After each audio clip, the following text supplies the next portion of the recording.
ಅಪ್ಪ ನೀವೇನೋ ಹೇಳಬೇಕು ಅಂದ್ರಿ, ಹೇಳಿಪ್ಪ.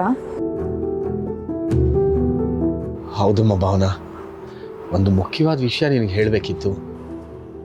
ಏನು ವಿಷಯ ಅಪ್ಪ?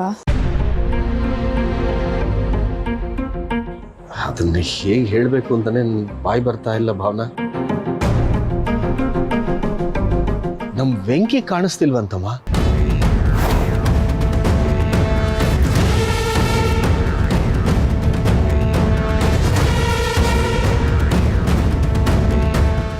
ಏನಪ್ಪ ಹೇಳ್ತಿದ್ದೀರಾ? ಅದಕ್ಕೆ ಅಪ್ಪ ಹೇಳ್ತಿರೋದು ನಿಜನಾ? ಹೌದು ಅಕ್ಕ. ನನಗೂ ಅವಳು ಬಂದು ಬೆಳಗ್ಗೆ ಹೇಳ್ದಾಗ್ಲೇ ಗೊತ್ತಾಗಿದ್ದಮ್ಮ. ಅವನ್ ಕಾಣಿಯಾಗಿ 3-4 ದಿನ ಆಯ್ತಂತೆ. ಎಲ್ಲೋಗಿದ್ದಾನೆ, ಏನ್ ಮಾಡ್ತಾ ಇದ್ದಾನೆ ಒಂದೂ ಗೊತ್ತಿಲ್ಲಮ್ಮ ಭಾವನಾ.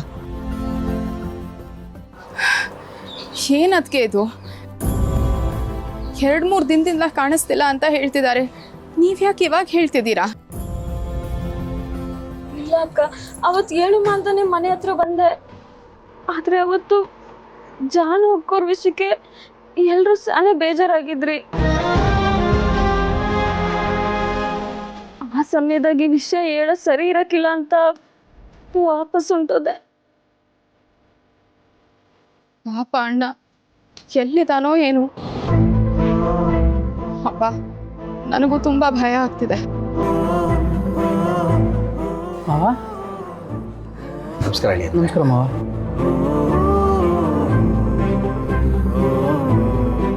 ಏನಾಯ್ತು ಮಾವ? ಯಾಕೋ ಒಂಥರ ಇದ್ದೀರಾ?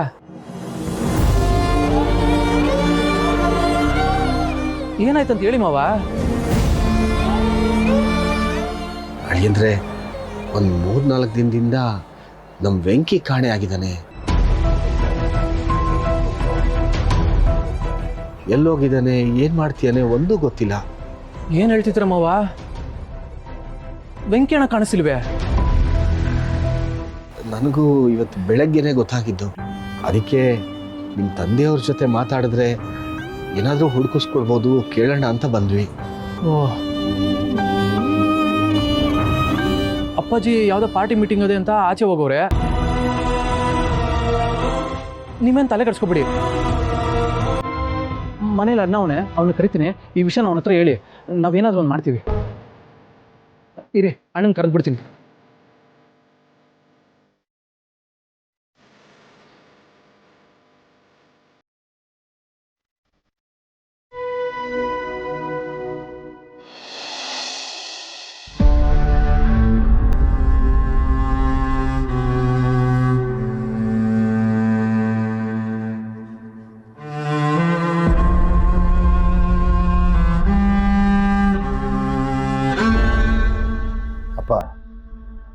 ನಾನು ನಿಮ್ಮೊಂದು ವಿಷಯ ಹೇಳಬೇಕು ಅಂತ ಅಂದ್ಕೊಂಡೆ.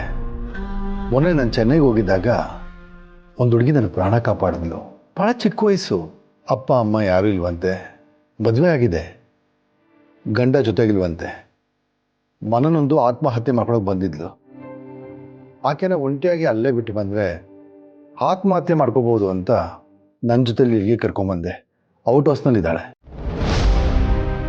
ಅಲ್ಲಪ್ಪ, ಒಂದು ಹೆಣ್ಣಿಗೆ ಅಪ್ಪ ಅಮ್ಮ ಅಣ್ಣ ತಂಗಿ ಬಂಧು ಬಳಗ ಎಲ್ಲ ಎಷ್ಟು ಮುಖ್ಯ ಆಗ್ತಾರೆ. ಇವನ್ನೆಲ್ಲ ಬಿಟ್ಟು ಗಂಡನ ಮನೆಗೆ ಹೋದ್ಮೇಲೆ ಹೊಂದಾಣಿಕೆ ಆಗಲಿಲ್ಲ ಅಂದರೆ ಅವಳ ಬದುಕು ನಿಜವಾಗ್ಲೂ ನರಕ. ಪಾಪ ಆ ಹುಡುಗಿ ನೋಡಿದ್ರೆ ಅಯ್ಯೋ ಅನ್ಸುತ್ತೆ.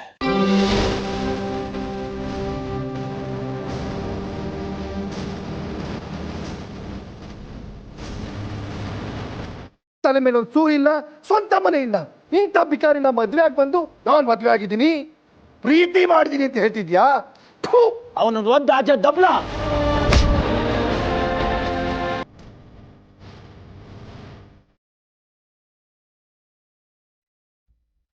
ಏನೇ ಹೇಳಪ್ಪ, ಗಂಡಸು ಒಂಟಿಯಾಗಿ ಹೊರಗಡೆ ಪ್ರಪಂಚದಲ್ಲಿ ಬದುಕ್ಬಿಡ್ಬೋದು. ಆದರೆ ಒಂಟಿ ಹಿಂಗ್ಸಿ ಬದುಕೋದು ತುಂಬ ಕಷ್ಟ. ಈಗಿನ ಪ್ರಪಂಚದಲ್ಲಂತೂ ಬಹಳ ಕಷ್ಟ. ಅದಕ್ಕೆ ಲಲಿತನ ಜೊತೆಯಾಗಿರ್ತಾಳೆ, ನಮ್ಮನೇಲಿ ಕೆಲಸ ಮಾಡ್ಕೊಂಡಿರಲಿ ಅಂತ ಆಕೆನ ಇಲ್ಲಿ ಕರ್ಕೊಂಡ್ಬಂದ್ಬಿಟ್ಟೆ. ನಾನು ಮಾಡಿದ್ದು ಸರಿ ಅಲ್ವಾಪ್ಪ?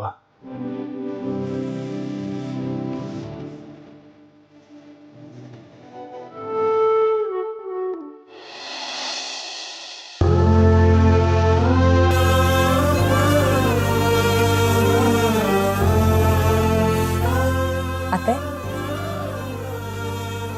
ಯಾಕೆ ಅತ್ತೆ, ಏನು ಯೋಚನೆ ಮಾಡ್ತಿದ್ದೀರಾ?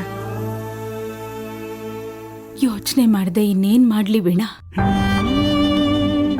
ಅತ್ತೆ ಪಾಪ ಇವತ್ ಹೀಗಿದ್ದಾರೆ, ನಾಳೆ ದಿನ ಹುಷಾರಾದ್ಮೇಲೆ ಜಾನು ಎಲ್ಲಿ ಅಂತ ಕೇಳಿದ್ರೆ ನಾನು ಅವ್ರಿಗೆ ಏನು ಉತ್ತರ ಕೊಡ್ಲಿ? ಅದು ನಿಜಾನೇ ಅತ್ತೆ. ಜಾನುನು ಅಜ್ಜಿನೂ ಇಬ್ರು ಒಳ್ಳೆ ಫ್ರೆಂಡ್ಸ್ ಥರ ಇದ್ರು. ಒಬ್ರನ್ನ ಕಂಡ್ರೆ ಒಬ್ರಿಗೆ ಪ್ರಾಣ. ಜಾನು ಇಲ್ಲ ಅಂತ ಗೊತ್ತಾದ್ರೆ ನನಗೇನು ಹೇಳಬೇಕು ಅಂತಾನೆ ಗೊತ್ತಾಗ್ತಾ ಇಲ್ಲ. ಈಗಾಗ್ಲೇ ಜಾನುನ ಕಳ್ಕೊಂಡು ನಾವು ಒದ್ದಾಡ್ತಾ ಇದ್ದೀವಿ. ಇನ್ನು ಅತ್ತೆಗೆ ಜಾನು ವಿಷಯ ಗೊತ್ತಾದ್ರೆ ಏನಾಗತ್ತೋ ಏನೋ ಅಂತ ಭಯ ಆಗ್ತಿದೀಯಮ್ಮ.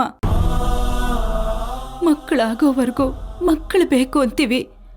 ಅವ್ರು ಬೆಳೆದ್ ನಿಂತ ಮೇಲೆ ಮದ್ವೆ ಆಗ್ಲಿಲ್ವಲ್ಲ ಅಂತ ಅನ್ಕೋತೀವಿ. ಮದ್ವೆ ಆಗಿ ಚೆನ್ನಾಗಿದ್ದಾರೆ ಅಂತ ಅಂದ್ಮೇಲೆ ಅವ್ರಿಗೆ ಮಕ್ಕಳಾಗ್ಲಿ ಅಂತ ಆಸೆ ಪಡ್ತೀವಿ.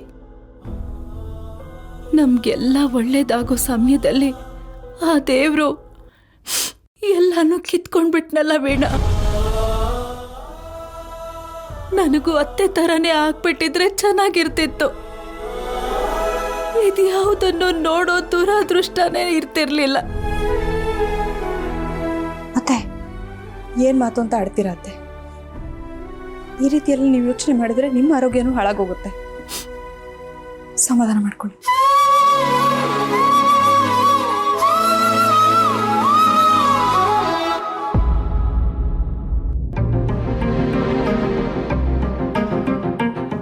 ಮಗ ಕಾಣಿಯಾಗಿ ಆಲೆ 3-4 ದಿವಸ ಆಯ್ತು ಅಂತಿದ್ದೀರಿ. ಇಷ್ಟೊಂದು ತಡವಾಗಿ ನಮ್ತ ಹೇಳ್ತಾ ಇದ್ದೀರಲ್ಲ? ಮೊದಲೇ ಹೇಳಿದಿದ್ರೆ ಏನಾದ್ರೂ ವ್ಯವಸ್ಥೆ ಮಾಡ್ಬೋದಾಗಿತ್ತು. ಅಪ್ಪ ಏನಾದ್ರು ಮಾಡಿರೋರು. ಅದು ಗೌಡ್ರೆ ಅರ್ಥವಾಗುತ್ತೆ ಬಿಡಿ. ಇಂಥ ಟೈಮಲ್ಲಿ ಯಾವುದಕ್ಕೂ ತಲೆ ಓಡೋದಿಲ್ಲ. ಅಲ್ಲ, ನಿಮ್ಮ ಮಗ ಇದೇ ಮೊದಲು ಮನೆ ಬಿಟ್ಟು ಹೋಗೋರೋ ಅಥವಾ ಇದಕ್ಕೆ ಮೊದಲು ಒಂದ್ಸಲ ಏನಾದ್ರು ಓದಿದ್ರೋ? ಇಲ್ಲ ಗೌಡ್ರೆ, ನಮ್ಮ ಬೆಂಕಿ ಹಾಗೆಲ್ಲೂ ಓದಂತವನೇ ಅಲ್ಲ. ಎಲ್ಲಿ ಹೋದ್ರು ಹೇಳ್ಬಿಟ್ಟು ಹೋಗ್ತಾ ಇದ್ದ. ಇದೇ ಮೊದಲನೇ ಸಲ ಹೀಗಾಗಿರೋದು.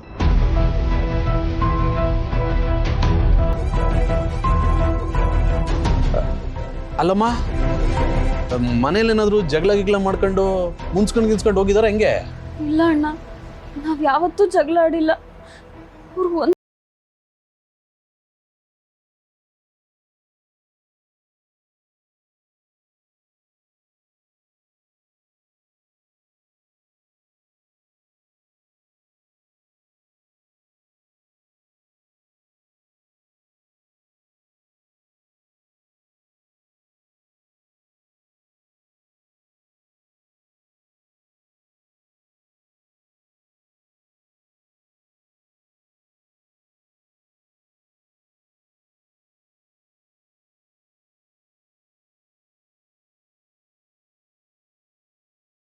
ಪೊಲೀಸ್ನವ್ರಿಗೂ ಹೇಳಿದ್ರೆ ಅವರು ಹುಡುಕಿಸ್ತಾರೆ. ಅಣ್ಣ, ನಾನ್ ಕಂಪ್ಲೇಂಟ್ ಕೊಡಕ್ ಹೋಗಿದ್ದೆ, ಆದ್ರೆ ಅವ್ರು ಕಂಪ್ಲೇಂಟ್ ತಗೊಳ್ಳಿಲ್ಲ. ಏನೋ ಕಂಪ್ಲೇಂಟೇ ತಗೋತಾ ಇಲ್ವೇ? ಯಾಕಂತೆ?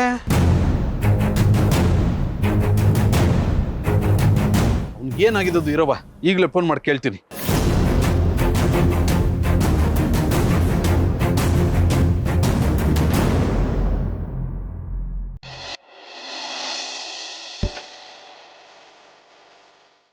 ಊಟ ಸಮಯ ಬೇರೆ ಮೀರೋಯ್ತು.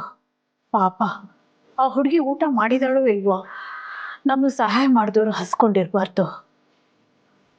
ವಿಶ್ವ ಹೇಗೂ ರೂಮಲ್ಲಿದ್ದಾನೆ. ಈ ಸಮಯದಲ್ಲಿ ಅವಳು ಕೊಟ್ಟು ಮಾತಾಡ್ಸ್ಕೊಂಡ್ಬಿಡ್ಬೇಕು.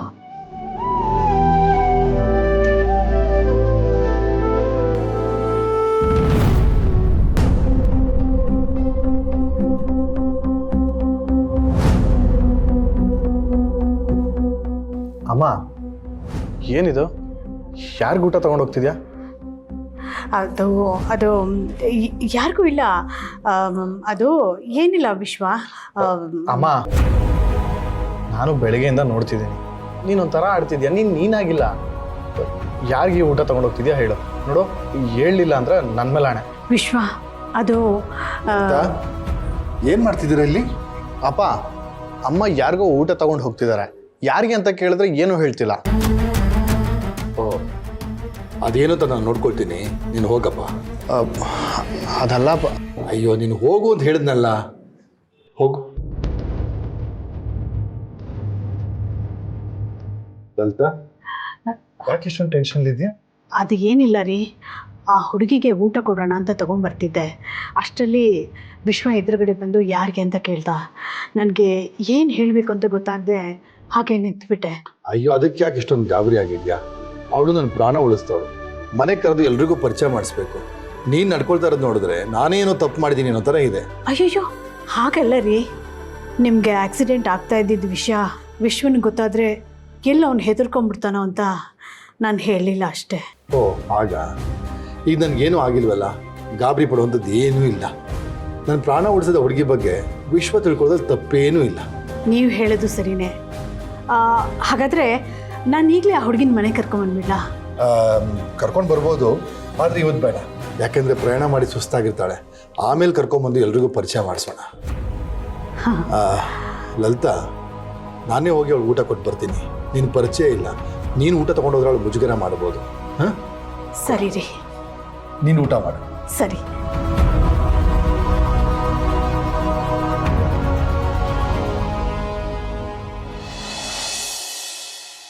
ಸರ್, ನಾವು ಎಷ್ಟೇ ಪ್ರಯತ್ನ ಪಟ್ಟರು ಸೈನ್ ಮಾಡ್ತಾ ಇಲ್ಲ, ಊಟ ಮಾಡದೆ ಕೂತಿದ್ದಾನೆ ಅಂತ ನಮ್ಮ ಪಿ ಸಿಗಳು ಹೇಳಿದ್ರು. ನಾನು ಅವನ್ನ ಒಪ್ಸೋ ಪ್ರಯತ್ನ ಮಾಡಿದೆ ಸರ್, ಆದರೆ ಏನೂ ಪ್ರಯೋಜನ ಆಗಲಿಲ್ಲ. ಇಲ್ಲೇ ಇಷ್ಟು ಹಠ ಮಾಡಿದವನು ಮ್ಯಾಜಿಸ್ಟ್ರೇಟ್ ಮುಂದೆ ಉಲ್ಟಾ ಹೊಡೆದ್ರೆ ನಮ್ಮ ಕುತ್ತಿಗೆಗೆ ಬರಲ್ವಾ ಸರ್? ಏನ್ರಿ ಇದು? ಎಲ್ಲ ಗ್ರಾಚಾರನು ನಮಗೆ ಒಕ್ಕರ್ಸ್ಕೊಳುತ್ತಲ್ರಿ. ದೊಡ್ಡವ್ರು ಹೇಳಿದ್ರು ಅಂತ ನಾವನ್ನ ಸರೆಂಡರ್ ಮಾಡಿದ್ವಿ. ಆದ್ರೆ ಹಿಂಗೆ ಮಾಡಿದ್ರೆ ನಾವೇನ್ರಿ ಮಾಡೋಣ? ಇರಿ, ಯಾವುದಕ್ಕೂ ದೊಡ್ಡವ್ರಿಗೆ ಫೋನ್ ಮಾಡಿ ವಿಷಯನ ಏನು ಅಂತ ಹೇಳ್ತೀನಿ. ನೋಡ್ರಿ, ಅವರೇ ಫೋನ್ ಮಾಡಿದ್ರು. ನಮಸ್ತೆ ಸರ್. ರೀ, ನಿಮ್ಮ ನಮಸ್ಕಾರ ಹಂಗಿರ್ಲಿ. ಅಲ್ಲ ಕಣ್ರಿ, ಒಂದು ಹೆಣ್ಮಗಳು ಪೊಲೀಸ್ ಕಂಪ್ಲೇಂಟ್ ಕೊಡಕ್ಕೆ ಬಂದ್ರೆ ಕಂಪ್ಲೇಂಟ್ ತಗೊಂಡಿಲ್ವಂತಲ್ಲ, ಯಾಕ್ರಿ?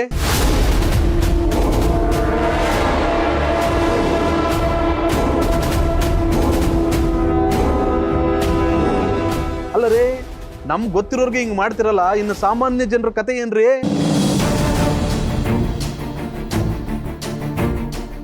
ಹೌದಾ ಸರ್? ನನಗೆ ಈ ವಿಷಯದ ಬಗ್ಗೆ ಮಾಹಿತಿನೇ ಇಲ್ಲ ಸರ್. ಅದು ಯಾವ ಕಂಪ್ಲೇಂಟ್ ಸರ್? ಒಂದು ಹೆಣ್ಮಗಳು ತನ್ನ ಗಂಡ ಕಳೆದೋಗವ್ರೆ ಅಂತ ಕಂಪ್ಲೇಂಟ್ ಕೊಡಕ್ ಬಂದ್ರೆ ಕಂಪ್ಲೇಂಟೇ ತಗೊಂಡಿಲ್ವಂತಲ್ರಿ ನೀವು? ಹುಡುಗ ಯಾರು ಅಂತ ತಿಳ್ಕೊಂಡಿದ್ದೀರ್ರಿ? ಅವರು ನಮ್ಮ ಬೀಗರು ಮಗನೇ ಆಗಬೇಕು. ನಮ್ಮ ಸಿದ್ದೇಗೌಡಂಗೆ ಸ್ವಂತ ಭಾವ ಆಗ್ಬೇಕವ್ರು.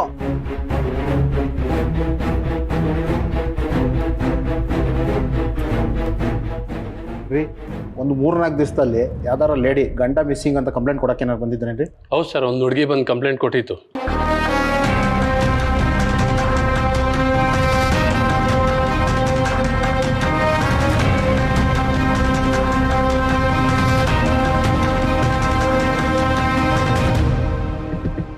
ಮೊದಲು ಆ ಹುಡುಗನ ಹುಡುಕ್ಸೋ ವ್ಯವಸ್ಥೆ ಮಾಡ್ರಿ.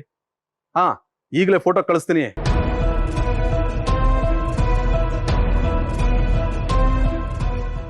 ಸರಿ ಸರ್. ಸರ್, ನಿಮ್ಮ ಹತ್ರ ಒಂದು ವಿಷಯ ಮಾತಾಡೋದಿತ್ತು. ನೀವು ಬೇರೇನು ಮಾತಾಡ್ಬೇಡ್ರಿ, ಫೋಟೋ ಕಳಿಸ್ತೀನಿ, ಹುಡುಕ್ಸೋ ವ್ಯವಸ್ಥೆ ಮಾಡಿ ಅಷ್ಟೇ. ನೋಡಮ್ಮ, ಪೊಲೀಸವ್ರಿಗೆ ಹೇಳಿದ್ದೀನಿ, ಅವ್ರು ಆದಷ್ಟು ಬೇಗ ಹುಡುಕಿಸ್ತೀನಿ ಅಂತ ಹೇಳವ್ರೆ. ನಿಮ್ ಗಂಡ ಸಿಗ್ತಾರೆ.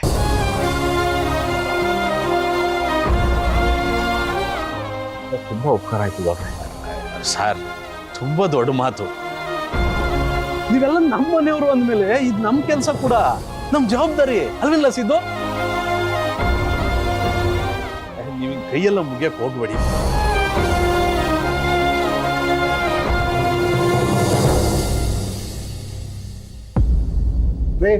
ಅವನನ್ನ ಮ್ಯಾಜಿಸ್ಟ್ರೇಟ್ ಮುಂದೆ ಪ್ರೊಡ್ಯೂಸ್ ಮಾಡ್ಬೋದೇನ್ರಿ? ಇಲ್ಲ ಸರ್, ಅವನು ಎಷ್ಟು ಹೇಳಿದ್ರು ಕೇಳ್ತಾನೆ ಇಲ್ಲ. ಮ್ಯಾಜಿಸ್ಟ್ರೇಟ್ ಮುಂದೆ ಉಲ್ಟಾ ಹೊಡಿಯೋ ಥರನೇ ಕಾಣಿಸ್ತಾ ಇದ್ದಾನೆ.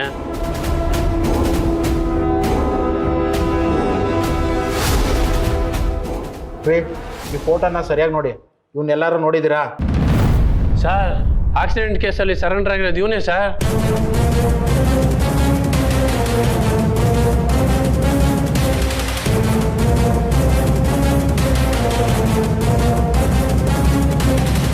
ಏನ್ರಿ ಇದು ಗೋಳು? ಒಂಥರ ಸುಳಿಗೆ ಸಿಗಾಕೊಂಡ್ಬಿಟ್ಟಿದ್ದೇವಲ್ರಿ. ನೋಡ್ರಿ,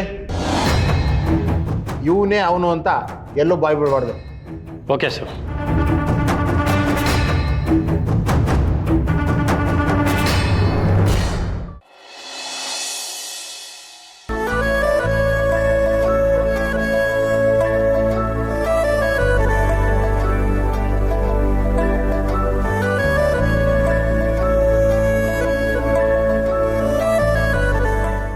ರೀ, ಯಾಕ್ರಿ ಹೀಗಿದ್ದೀರಾ? ಏನಾಯ್ತು? ಲಲಿತಾ, ಆ ಹುಡುಗಿ ನೋಡಿದ್ರೆ ಪಾಪ ಅನ್ಸುತ್ತೆ ಕಣೆ. ನೀನು ಕೊಟ್ಟಿರೋ ಊಟ ಮಾಡ್ತಾ ಕಣ್ ತುಂಬ್ಕೊಳ್ತಾ ಹೇಳಿದ್ಲು, ಇದು ನನ್ನ ಅಮ್ಮ ಮಾಡಿರೋ ಅಡುಗೆ ಥರ ಇದೆ ಅಂತ. ಅವಳಿಗೂ ಅಪ್ಪ ಅಮ್ಮ, ಬಂಧು ಬಳಗ, ಅಣ್ಣ ತಮ್ಮ, ಅಕ್ಕ ತಂಗಿ ಅಂತಿದ್ದಿದ್ರೆ ಇವತ್ತು ಅವಳಿಗೆ ಈ ಸ್ಥಿತಿ ಬರ್ತಿರ್ಲಿಲ್ಲ ಅಂತ ಅನ್ಕೋತೀನಿ. ರೀ, ಸಂಬಂಧಗಳ ಬಗ್ಗೆ ಇಷ್ಟೊಂದು ಯೋಚನೆ ಮಾಡೋರು, ಒಂದು ಹೆಣ್ಣು ತನಗೋಸ್ಕರ ಎಲ್ಲರೂ ಇದ್ದರೂ ಯಾರೂ ಇಲ್ಲದೆ ಇರೋ ಹಾಗೆ ಬದುಕ್ತಾ ಇದ್ದಾಳಲ್ಲ, ಅವಳ ಬಗ್ಗೆ ನಿಮ್ಗೆ ಯೋಚನೆನೇ ಬರಲ್ವಾ? ಹೆಣ್ಣ? ಯಾರ ಬಗ್ಗೆ ಮಾತಾಡ್ತಿದ್ಯಾ? ಇನ್ಯಾರ ಬಗ್ಗೆ ರೀ? ಅಣ್ಣನ ಪ್ರೀತಿ ಬಯಸ್ತಿರೋ ನಿಮ್ಮ ತಂಗಿ ಲಕ್ಷ್ಮಿ ಬಗ್ಗೆ ರೀ. ತವ್ರ ಮನೆ ಇದ್ರೂ ಇಲ್ಲಿ ಕಾಲಿಡಕ್ಕಾಗದೆ ಬದುಕ್ತಿದ್ದಾಳಲ್ಲ, ಆ ನಿಮ್ಮ ತಂಗಿ ಬಗ್ಗೆ ಮಾತಾಡ್ತಾ ಇದ್ದೀನಿ. ಯಾರೋ ಹುಡುಗಿ ನಿಮ್ಮನ್ನು ಕಾಪಾಡಿದ್ಲು ಅಂತ ಈ ಮನೆ ಕರ್ಕೊಂಬಂದು ಒಳ್ಳೆ ಕೆಲಸ ಮಾಡಿದ್ರಿ. ಆದರೆ ನಿಮ್ಮ ಪ್ರೀತಿ ಬಯಸ್ತಿರೋ ನಿಮ್ಮ ತಂಗಿ ಲಕ್ಷ್ಮಿ ಬಗ್ಗೆ ನಿಮ್ಗೆ ಕರುಣೆನೇ ಇಲ್ವಾ? ನೀವು ಒಂದೇ ಒಂದು ಮಾತು ಕರೆದ್ರೆ ಅವಳು ಓಡೋಡಿ ಇಲ್ಲಿ ಬರ್ತಾಳೆ ರೀ. ದಯವಿಟ್ಟು ಅವಳನ್ನೊಂದು ಮಾತು ಕರೀರಿ. ಲಲಿತಾ, ಯಾರ ಬಗ್ಗೆ ಮಾತಾಡಬೇಡ ಅಂತ ಹೇಳ್ತಿದ್ದೀನೋ ಅವಳ ಬಗ್ಗೆ ಮತ್ತೆ ಮತ್ತೆ ಮಾತಾಡ್ತೀಯ. ಅವಳು ಯಾವತ್ತೂ ನನ್ನ ಪಾಲಿಗೆ ಸತ್ತೋದ್ಲು. ರೀ, ನೀವು ಅವಳ ಮರ್ತಿರ್ಬೋದು, ಆದರೆ ಅವಳು ನಿಮ್ಮನ್ನು ಮರ್ತಿಲ್ಲ ರೀ. ಅಣ್ಣ ಅಣ್ಣ ಅಂತ ಪ್ರತಿ ಕ್ಷಣನೂ ನಿಮ್ಮನ್ನು ಹಂಬಲಿಸ್ತಾ ನಿಮ್ಮ ಪ್ರೀತಿ ಪಡ್ಕೊಳ್ಳೋದಕ್ಕೆ ತುದಿಗಾಲಲ್ಲಿ ನಿಂತಿದ್ದಾಳೆ ರೀ. ಬೇರೆಯವ್ರ ವಿಷಯದಲ್ಲಿ ಪ್ರೀತಿ ಕರುಣೆ ತೋರಿಸೋ ನೀವು ಸ್ವಂತ ತಂಗಿ ವಿಷಯದಲ್ಲಿ ಯಾಕೆ ಇಷ್ಟೊಂದು ದ್ವೇಷ ತೋರಿಸ್ತಾ ಇದ್ದೀರಿ? ಅದಕ್ಕೆ ಕಾರಣ ನಿಂಗೂ ಗೊತ್ತು. ಪ್ರೀತಿ ಬೇಕಾದ್ರೆ ಮನೆ ಕರ್ಕೊಂಡು ಬರ್ತೀನಿ, ಯಾವುದೇ ಕಾರಣಕ್ಕೂ ಅವಳನ್ನ ಮನೆ ಕರ್ಕೊಂಡು ಬರೋದಿಲ್ಲ. ನಮ್ಮ ಪ್ರೀತಿನ ಕಾಲಲ್ಲಿ ಒದ್ದು ಹೋದವಳನ್ನ ಯಾವುದೇ ಕಾರಣಕ್ಕೂ ಮನೆ ಕರ್ಕೊಂಡು ಬರೋಕ್ಕೆ ಸಾಧ್ಯ ಇಲ್ಲ. ರೀ, ಹಳೇದ್ನೆಲ್ಲ ಮರೆತು ಪ್ರೀತಿಯಿಂದ ಹೋಗಿ ಅವಳನ್ನ ಕರ್ಕೊಂಬನ್ರಿ. ಈ 3 ದಿವಸ ಬದುಕಲ್ಲಿ ಎಲ್ಲ ಮರೆತು ಒಂದಾಗಿರೋದು ಮುಖ್ಯ ಅಲ್ವಾ? ಒಂದಾಗಿರ್ಬೇಕು ಅಂತ ಅನ್ಕೊಂಡೆ, ಆದ್ರೆ ಅವಳಿಗೆ ಇಷ್ಟ ಇರಲಿಲ್ವಲ್ಲ. ನಮ್ಮಪ್ಪನ ಪ್ರೀತಿಗಿಂತ ಯಾವನ ಆದಿ ಬೀದಿಲಿ ಹೋಗೋನ್ ಪ್ರೀತಿ ಮುಖ್ಯ ಆಗೋಯ್ತು ಅವಳಿಗೆ. ನೀನ್ ಏನೇ ಹೇಳು, ನಾನು ಮೊದಲೇ ಹೇಳ್ದಾಗ ಪ್ರಾಣ ಹೋದ್ರು ಸರಿ, ಅವಳ ಕರ್ಕೊಂಬರಕ್ ಸಾಧ್ಯನೇ ಇಲ್ಲ.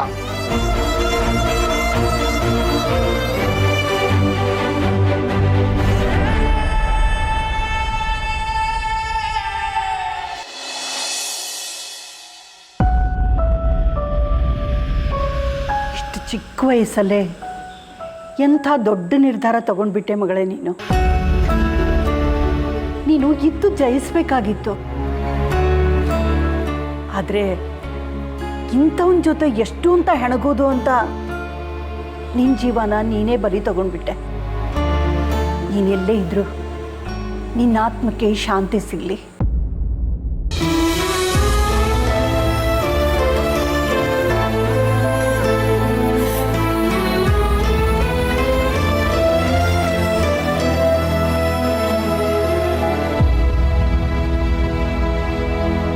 ಶಾಂತಮ್ಮ, ಏನು ಮಾಡ್ತಾ ಇದ್ದೀರಿ ನೀವು? ಜಾನ್ವಿಯವ್ರ ಫೋಟೋಗೆ ನಿಮ್ಗೆ ಹಾರ ಹಾಕಕ್ಕೆ ಯಾರು ಹೇಳಿದ್ದು? ಯಾಕಪ್ಪ, ಏನಾಯ್ತು? ಅವಳು ನಿಮ್ಮ ಜೊತೆಲಿ ಇಲ್ಲ ಅಂದಮೇಲೆ ಅವಳ ಫೋಟೋಕ್ಕೆ ಹಾರ ಹಾಕಿ ಪೂಜೆ ಮಾಡಿದ್ರೆ ಅಲ್ವಾ ಅವಳ ಆತ್ಮಕ್ಕೆ ಶಾಂತಿ ಸಿಗೋದು. ಶಾಂತಮ್ಮ, ನಿಮ್ಮನ್ನ ಕೈ ಮುಗಿದು ಕೇಳ್ಕೊತಾ ಇದ್ದೀನಿ, ಜಾನ್ವಿಯವರು ನನ್ನ ಜೊತೆ ಇಲ್ಲ ಅಂತ ಹೇಳಬೇಡಿ. ಜಾನ್ವಿಯವರು ಇಲ್ಲೇ ಇದ್ದಾರೆ. ಇದೇ ಮನೆಯಲ್ಲಿ ಮನೆ ಮೂಲೆಲ್ಲೂ ನನ್ನ ಕಣ್ಣು ಮುಂದೆ ಓಡಾಡ್ಕೊಂಡಿದ್ದಾರೆ. ಅವ್ರಿಗೂ ನನ್ನ ಜೊತೆ ಮಾತಾಡ್ತಾರೆ ಶಾಂತಮ್ಮ. ಅವ್ರು ಸತ್ತಿಲ್ಲ, ಇವರಿಲ್ಲೇ ಇದ್ದಾರೆ.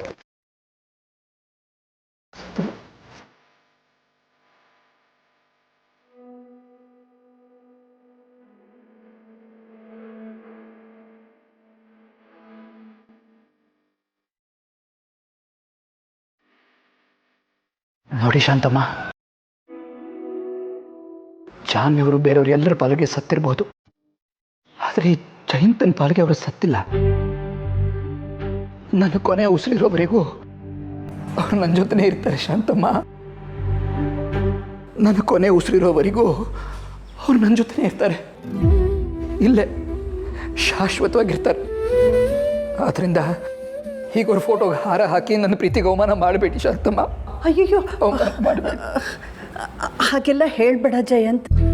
ಆಯಿತು ಬಿಡು, ಅವಳು ಯಾವಾಗಲೂ ನಿನ್ನ ಜೊತೆಗೆ ಇರ್ತಾಳೆ ಅಂದಮೇಲೆ ಅವಳು ಜೀವಂತವಾಗೇ ಇರ್ತಾಳೆ.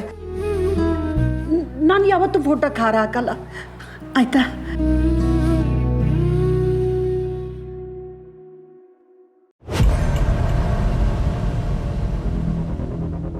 ಚಿನ್ನು ಮರಿ, ಐ ಆಮ್ ಸಾರಿ. ಹಾಂ ಶಾಂತಮ್ಮ, ನೀವಾದರೂ ನನ್ನನ್ನಿಷ್ಟು ಅರ್ಥ ಮಾಡ್ಕೊಂಡ್ರಲ್ಲ, ನನಗೆ ಅಷ್ಟು ಸಾಕು. Thank you Shanthamma. ಚಿನ್ನು ಮರಿ, ನೀವೇನು ಯೋಚನೆ ಮಾಡಬೇಡಿ ಆಯಿತಾ?